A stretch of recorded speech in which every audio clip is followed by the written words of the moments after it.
بسم اللہ الرحمن الرحیم الحمدللہ وکفا وسلام علی عبادہ الذین اصطفى اما بعد۔ عزیزان ملت، یہ عوامی مسائل چینل پچھلے کچھ دنوں سے آپ حضرات کی خدمت کر رہا ہے اور کچھ ضروری مسائل آپ حضرات کے سامنے بیان کرتا ہے، کچھ ضروری نصیحتیں آپ حضرات کے سامنے پیش کرتا ہے۔ تو میری آپ حضرات سے درخواست ہے کہ اس عوامی مسائل چینل کو جن بھائیوں نے ابھی تک سبسکرائب نہیں کیا ہے وہ ہمارے اس چینل کو سبسکرائب کر دے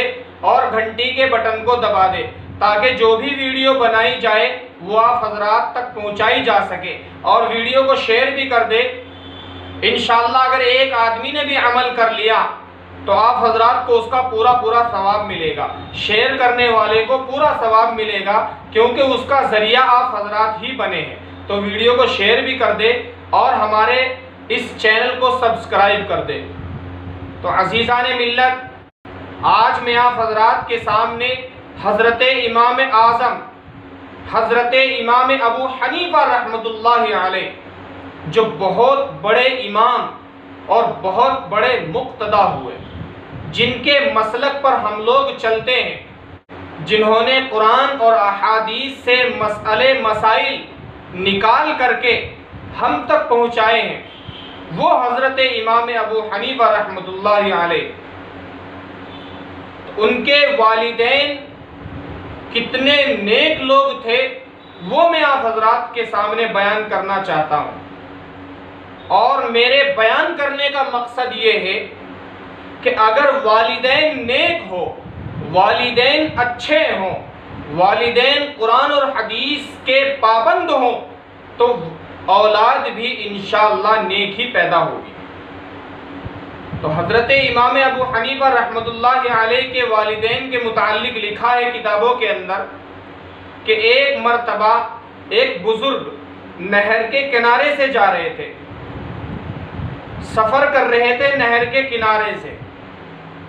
تو ان کو شدت کے ساتھ بھوک لگی، بہت زیادہ بھوک لگی، کھانے کے لیے کچھ نہیں تھا۔ تو انہوں نے دیکھا کہ نہر سے ایک سیب بہتا ہوا آ رہا ہے، انہوں نے وہ سیب اٹھا لیا اور اس سیب کو کھا لیا، لیکن کھانے کے بعد احساس ہوا کہ جس سیب کو تو نے کھایا ہے اس سیب پر تیری ملکیت نہیں تھی، وہ سیب تو تیرا نہیں تھا۔ ان کو بہت زیادہ احساس ہوا کہ جو سیب میرا نہیں تھا اس کو میں نے کھا لیا۔ چنانچہ دل کے اندر احساس ہوا اور انہوں نے سوچا کہ چلو جس طرف سے یہ سیب آ رہا تھا اس طرف کو دیکھتے ہیں کہ باغ کہاں ہے، جب باغ آ جائے گا تو باغ کے مالک سے معافی مانگ لیں گے، کیونکہ سیب کی رقم دینے کے لیے روپیہ پیسہ بھی نہیں تھا۔ چنانچہ وہ چل دیے، جس طرف سے سیب آ رہا تھا اب اسی طرف کو وہ چل دیے۔ تو چلتے چلتے انہوں نے دیکھا کہ ایک سیب کا باغ ہے اور اس کا ایک درخت وہ نہر کے کنارے پر ہے۔ انہوں نے سوچا کہ یقیناً یہ سیب اسی باغ کا ہے، اسی پیڑ کا ہے۔ چنانچہ وہ باغ کے مالک کے پاس گئے اور باغ کے مالک کے پاس جا کر کے عرض کیا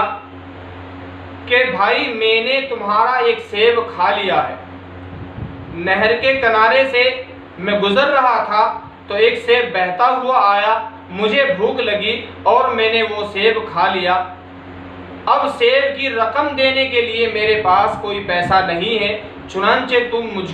مجھ کو معاف کر دو۔ باغ کے مالک نے کہا کہ میں تم کو معاف نہیں کروں گا، ہاں ایک شرط ہے، اگر تم میری وہ شرط منظور کر لو گے تو میں یقیناً تم کو معاف کر دوں گا۔ تو ان بزرگوں نے کہا کہ بتلا دیجئے آپ کی شرط کیا ہے، مجھے منظور ہے آپ کی شرط جو بھی ہوگی میں اس شرط کو منظور کر لوں گا، لیکن تم مجھ کو معاف کر دیں، کہیں ایسا نہ ہو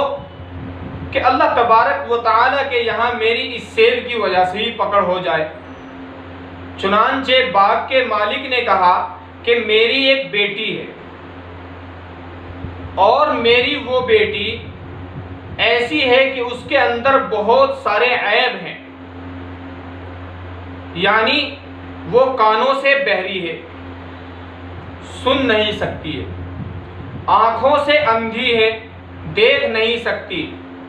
پیروں سے لنگڑی ہے، چل نہیں سکتی ہے، ہاتھ بھی اس کے صحیح نہیں ہے۔ کل ملا کر باغ کے مالک نے بہت سارے عیب گنوائے اور کہا کہ اگر تم میری اس لڑکی سے شادی کر لو تو میں تم کو معاف کر دوں گا۔ ان بزرگ نے سوچا کہ دنیا میں اس سزا کو بھگت لینا ہی بہتر ہے، آخرت میں جواب دینے سے بہتر ہے، اللہ کے سامنے جواب دینے سے بہتر ہے کہ اس سزا کو یہیں پر بھگت لی جائے۔ چنانچہ ان بزرگ نے اس شرط کو منظور کر لیا اور کہا کہ مجھے تمہاری یہ شرط منظور ہے، میں تمہاری لڑکی سے شادی کر لوں گا۔ چنانچہ باغ کے مالک نے اپنی لڑکی کی شادی ان بزرگ سے کرا دی۔ اب جب شادی ہو گئی اور شادی ہونے کے بعد وہ بزرگ لڑکی کو لے کر کے اپنے گھر آ گئے تو دیکھا لڑکی بالکل صحیح سلامت ہے، کانوں سے بھی صحیح ہے، بہری نہیں ہے، آنکھوں سے بھی دیکھتی ہے، اندھی نہیں ہے، پیروں سے بھی چل رہی ہے، لنگڑی نہیں ہے، ہاتھ بھی صحیح سلامت ہے، الغرض ہر ایک چیز لڑکی کی بالکل صحیح سلامت ہے۔ چنانچہ وہ بزرگ جو ہے باغ کے مالک کے پاس گئے اور عرض کیا کہ تم نے میرے سے جو کہا تھا کہ میری لڑکی ایسی ایسی ہے، میری لڑکی کے اندر فلاں فلاں عیب ہے، تم نے میرے سے جھوٹ بولا، تمہاری لڑکی تو بالکل صحیح سلامت ہے۔ تو باغ کے مالک نے کہا کہ دیکھو بیٹا، میری لڑکی بالکل صحیح سلامت تھی، میری لڑکی کے اندر ایسا کوئی عیب نہیں تھا، لیکن میں نے مجازاً مراد لیا تھا، حقیقتاً نہیں۔ حقیقت میں میری لڑکی بالکل صحیح سلامت تھی، لیکن میں نے مجازاً مراد لیا تھا، یعنی میری لڑکی نے اپنے کانوں سے آج تک کوئی غلط بات نہیں سنی ہے، میری لڑکی نے آج تک اپنے کانوں کا غلط استعمال نہیں کیا ہے، اسی وجہ سے مجازاً میں نے اس کو بہری مراد لیا ہے۔ میری لڑکی نے آج تک اپنی آنکھوں سے کوئی غلط چیز نہیں دیکھی ہے، میری لڑکی نے اپنی آنکھوں کا غلط استعمال نہیں کیا ہے، غیر محرم مردوں کو میری لڑکی نے کبھی اپنے آنکھوں سے نہیں دیکھا ہے، اسی وجہ سے مجازاً میں نے اندھی مراد لی ہے، میں نے اندھی کہا ہے،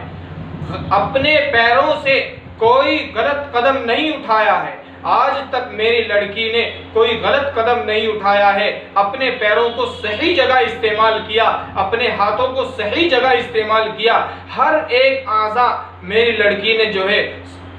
وہیں پر جو استعمال کیے جہاں پر استعمال کرنے کا اللہ تبارک و تعالی نے حکم دیا ہے، اور اللہ تبارک و تعالی نے جن کاموں سے روکا ہے میری لڑکی ان کاموں سے رک گئی ہے۔ اسی وجہ سے میں نے دیکھا کہ میری لڑکی کے لیے کوئی نیک لڑکا ہی ہونا چاہیے، اور مجھے تمہارے سے نیک لڑکا کوئی نظر نہیں آ رہا ہے کہ بھائی ایک سیب اٹھا کر کے کھا لیا اور اس سیب کی وجہ سے